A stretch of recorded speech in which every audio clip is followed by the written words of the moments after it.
Hello everyone and welcome to Cinderful Gaming. In today's video we're going to look at getting started with the Soulblight Gravelords in Warhammer Age of Sigmar using the 2025 Holiday Battle Force box set, The Lancers of the Crimson Keep. In the video we'll give you a brief overview of who the Soulblight Gravelords are, their basic army rules, and then look to use the box as an initial starting point for a force, and throughout the video look at other units we can use to expand upon the initial box set, finishing off the video with a fleshed out 1000 point army list for you to use in your games of Warhammer Age of Sigmar.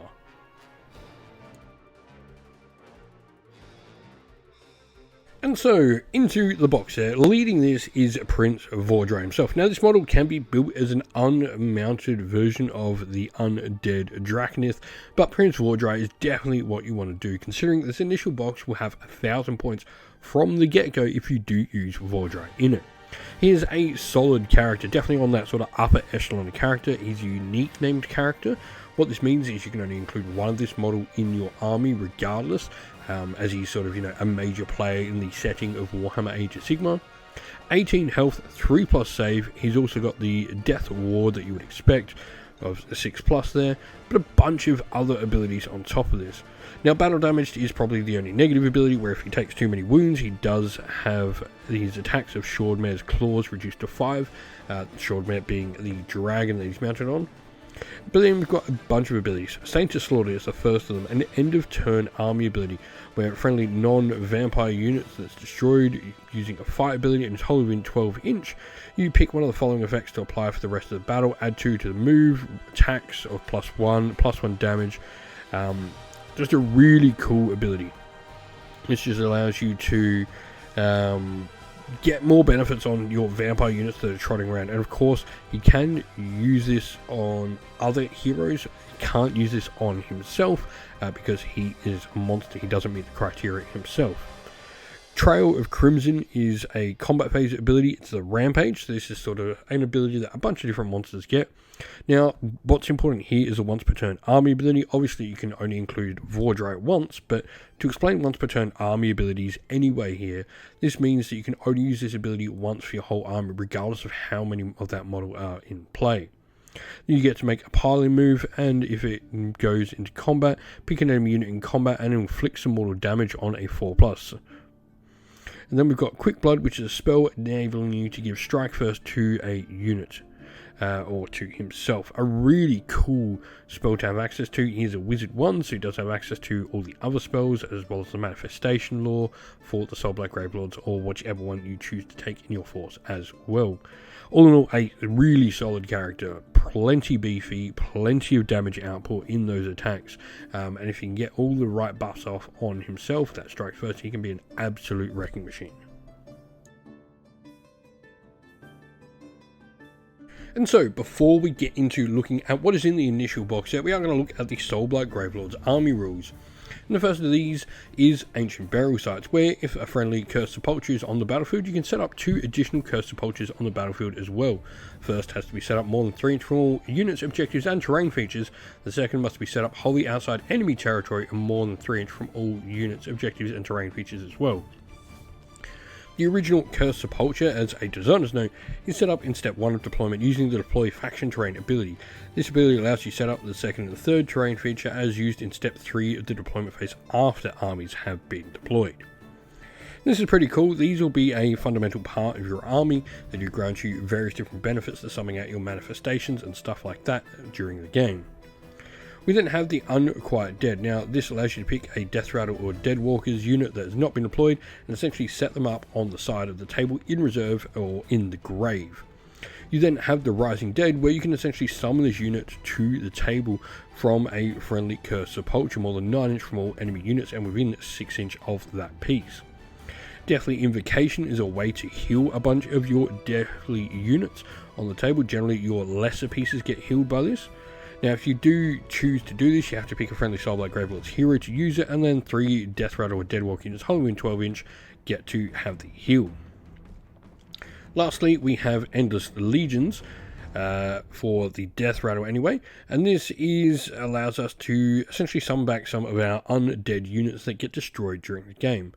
And then the Hunger is a vampire-specific ability that just allows them to heal when they've used fight abilities. Particularly good when some of your bigger vampires, that are going to take a few wounds, potentially get reduced to half or quarter strength and all of that, and then heal back up to a decent amount, forcing your opponent to really have to put something into them to take them out, or risk this thing just healing back up completely.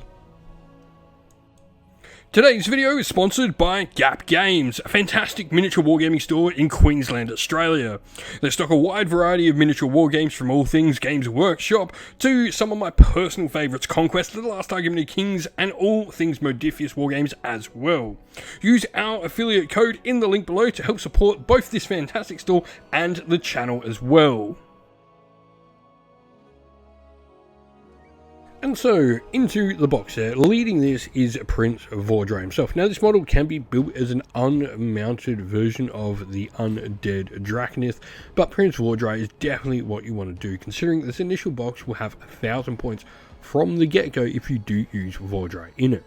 He is a solid character, definitely on that sort of upper echelon of character. He's a unique named character. What this means is you can only include one of this model in your army regardless, as he's sort of, a major player in the setting of Warhammer Age of Sigmar. 18 health, 3+ save. He's also got the Death Ward that you would expect of 6+ there, but a bunch of other abilities on top of this. Now, battle damage is probably the only negative ability, where if he takes too many wounds, he does have his attacks of Shordmare's Claws reduced to 5, Shordmare being the dragon that he's mounted on. But then we've got a bunch of abilities. Saint to Slaughter is the first of them, an end of turn army ability, where friendly non-vampire units that's destroyed using a fight ability and is wholly within 12 inch, you pick one of the following effects to apply for the rest of the battle. Add 2 to the move, attacks of +1 damage. Just a really cool ability. This just allows you to get more benefits on your vampire units that are trotting around. And of course, you can use this on other heroes. You can't use this on himself because he is a monster. He doesn't meet the criteria himself. Trail of Crimson is a combat phase ability. It's a rampage. So this is sort of an ability that a bunch of different monsters get. Now, what's important here is a once per turn army ability. Obviously, you can only include Vordray once, but to explain once per turn army abilities anyway here, this means that you can only use this ability once for your whole army, regardless of how many of that model are in play. You get to make a piling move, and if it goes into combat, pick an enemy unit in combat and inflict some mortal damage on a 4+. And then we've got Quick Blood, which is a spell enabling you to give strike first to a unit. Or to himself. A really cool spell to have access to. He's a wizard 1, so he does have access to all the other spells, as well as the manifestation lore for the Soul Black Gravelords, or whichever one you choose to take in your force as well. All in all, a really solid character. Plenty beefy, plenty of damage output in those attacks, and if you can get all the right buffs off on himself, that strikes first, he can be an absolute wrecking machine. And of course, joining the Saint of Slaughter, Prince Vordray himself, we have the Blood Knights. Blood Knights are vampiric sort of units that are mounted cavalry. They've got a bunch of damage that gets all the better on the charge. They're also really good at taking on enemy infantry, thanks to the anti-infantry rule, enabling them to get +1 rank when versing infantry models. Riders of Ruin means when they move, they can pass through enemy infantry and sort of enter their combat ranges and stuff like that. Just have to wholly end outside it. And Trampled to Dust allows you to pick a unit you've passed across in this manner and potentially do some mortal damage to them as well. Now, they do have a decently good defensive profile as well. 3 health, 3+ save, 6+ ward there as standard is pretty solid when it comes to cavalry.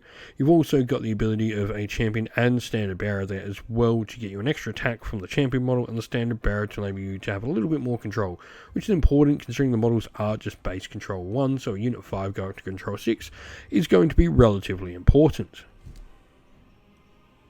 Lastly, inside the box set, we get a unit of Fellbats. Now, these do look like, on paper, a nothing unit, 3 attacks, 4s and 4s, no rend, damage 2, which is probably the nicest part of their attacking profile. The damage 2 is nice. They don't do an awful lot more than that. The Fleet and Fell ability means they can use charge abilities even if they've used retreat. In addition, they don't suffer more damage when retreating. That's probably the more important part of that rule. Your opponent tries to tire them up, you can just move them out. These are a great unit for sort of seizing objectives and stuff like that off your opponent. Being able to sort of fly around the battlefield, enabling you to ignore all vertical terrain. A 12-inch move there is massive. You know, when you add things like a run to this as well, they have potential to move 18-inch. They're great at just going in and grabbing objectives. Now, the issue with that is they have the beast rule, which means their maximum control score of the unit in total is 1, regardless of what their control score is each individually. Now, this is an issue. It just requires you to plan where you want to put this unit. When you're trying to steal objectives, you obviously are trying to take objectives that your opponent has left unguarded.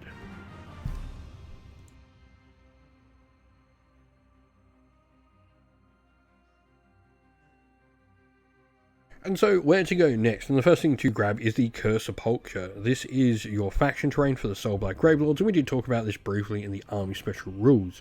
You get 3 pieces of this that you're able to play over the tabletop, and they're going to give you a couple of different abilities. First of these allows you to get your Soulblight Gravelord Wizards. They can cast manifestations, and they can measure range of visibility from the terrain feature when they do it. This is really cool because it does mean as your army sort of grows, you can have your casters shooting these out, or even in an army like the one we're going to look at and build this initial box set. Because we are so elite, Prince Vordry being able to do this allows him to affect sort of multiple parts of the table at once. You don't always need to get strike first. If you're only going to be charging him into combat, then you know he can charge off on his own and then summon a spell out of another place on a different part of the battlefield, allowing him to affect it there. Leeching Soil as well means the terrain feature actually can heal where friendly models are killed near them, which is a pretty cool thing. Other than that, they are going to, you know, obviously work with a bunch of your different faction abilities, not necessarily do an awful lot depending on what we've got in the force here, but still really useful to have.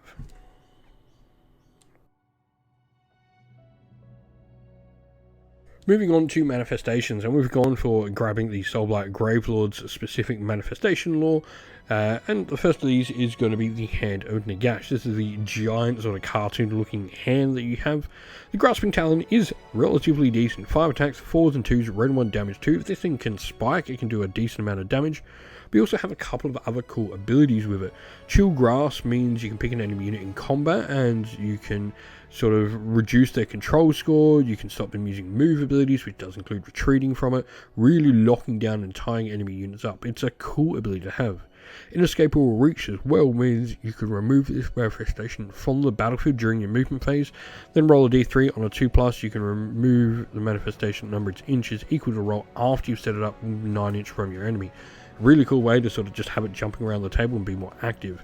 This is definitely, you know, a manifestation that you can see Vordry summoning pretty early on and using it as a piece to sort of, you know, give you another unit and another offensive piece and another control piece on the table.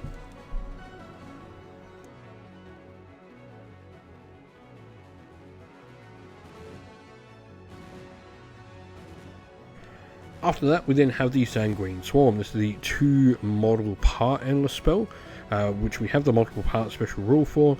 Each of these parts consists of a joint health, but they do get their attacks separately. So when they both go in, you're going to get 20 attacks for that crit mortal. Yes, it's only 5s and 5s, but still, these things can do a decent amount of damage.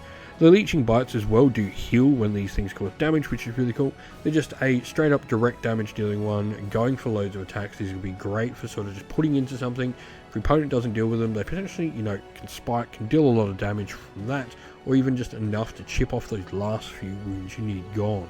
And the last of these endless spells is the Unholy Reliquary. Now, this is a stationary piece of manifestation where you pick a friendly Soulblight Gravelord's hero within 12-inch, and you can either heal D3 or you can add one to the attached characteristic of melee weapons for the target, and then banish this. This is a pretty cool ability because it does allow you to sort of heal up your vampires, get a little bit of extra damage out of them. Some of the vampires can hit really hard. Vordry potentially getting +1 attack doesn't sound like a lot, but, you know, it does mean he's going to get a ton of different sort of benefits from that. Each of his attacks are really powerful in their own right.